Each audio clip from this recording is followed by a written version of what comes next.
Okay, so if you're a school leader, I bet this sounds familiar.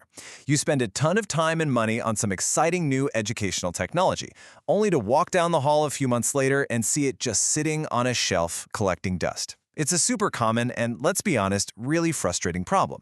In this explainer, we're going to break down why that happens and, more importantly, what you can actually do about it.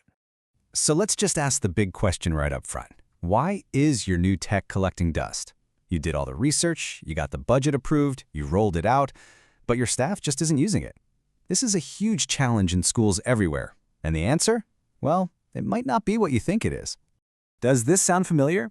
I've always taught this way. Why should I use this tech? I mean, you've probably heard some version of this, right? This one quote gets right to the very heart of the resistance. It's that voice of comfort, of sticking with what you know. But it's not just about being stubborn. It's about something way more human than that. And that brings us to the core idea here. The pushback you're feeling, it's almost never about a lack of tech skills. It's not because people can't learn to use a new app. The real resistance, it's cultural. It's a people problem. So when we say it's a people problem, what are we really talking about? We're talking about real, deep-seated human factors. There's a genuine fear of looking silly or failing in front of a class full of students while fumbling with a new tool. There's a real worry, is this new thing going to make my job obsolete? And of course, there's just the powerful magnetic pull of the status quo, doing things the way they've always been done. Okay, so if it's a people problem, then you need a people-focused solution, right? It's not about more training manuals. So let's get into it. Here's a leader's playbook, and it's full of actionable strategies designed to tackle these human factors head-on and build real, genuine buy-in from your team.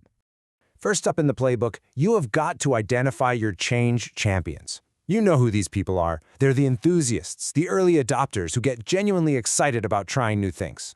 These folks are your single most powerful asset because they create authentic success stories that build positive momentum from the inside out, which is way, way more effective than any top-down mandate could ever be.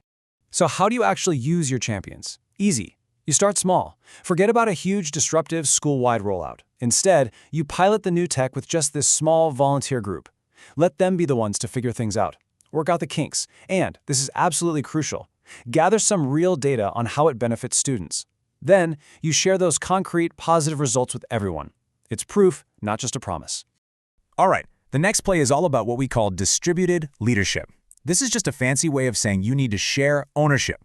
You could create a tech committee with teachers from different grade levels or departments. When you involve them in the actual decision-making process, you give them a real stake in the game. Suddenly, it's not something being done to them, it's something you're all doing together. Next, you need to build two really strong pillars of support. First is peer mentoring.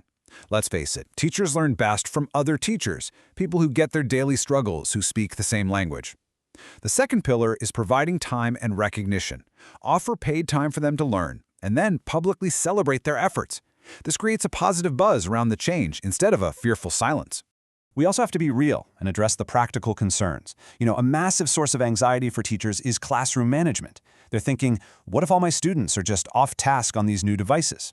So by providing tools like GoGuardian, which lets a teacher actually see all the student screens at once, you give them back a sense of control, and that right there directly tackles one of the biggest barriers to getting them on board. Now, this all sounds great in theory, but does it actually work out in the real world? Oh, you bet it does. Let's take a quick look at a success story from a U.S. school district that basically took this playbook, ran with it, and completely turned their culture around. Check this out. The district's journey follows our playbook almost perfectly. First, they started with a small pilot program with those change champions. Then, those champions actually led demo days for their colleagues. They set up a peer mentoring program to pair up hesitant teachers with more confident ones. And finally, they rolled out those management tools to calm those practical fears. And the result?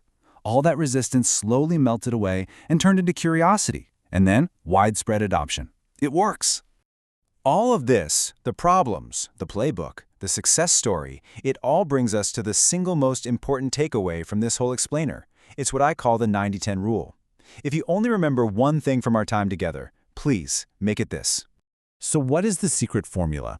What is successful information and communications technology change really about? It's about 10%, the technology. Yeah, that's it. The actual apps, the hardware, the shiny new devices, that's the easy part. It's just a tiny piece of the whole puzzle. Because the other 90%, the whole rest of it, is about the people. It's all about the culture, the fears, the relationships, and managing the messy human process of change. Your success or failure is almost entirely decided by how well you handle the human side of the equation. So focusing on that massive 90% really just means focusing on your people. It means you work to build trust. You involve your teachers right from the very beginning. You provide solid peer support, you show off those early wins, and you create an environment where it feels safe to experiment and, yes, even to fail sometimes. And really, that brings us to the final question, the one for you and for your team to wrestle with. Knowing that success is 90% about your people, how are you going to shift your focus away from just the tech and start really investing in the culture that will make it all thrive?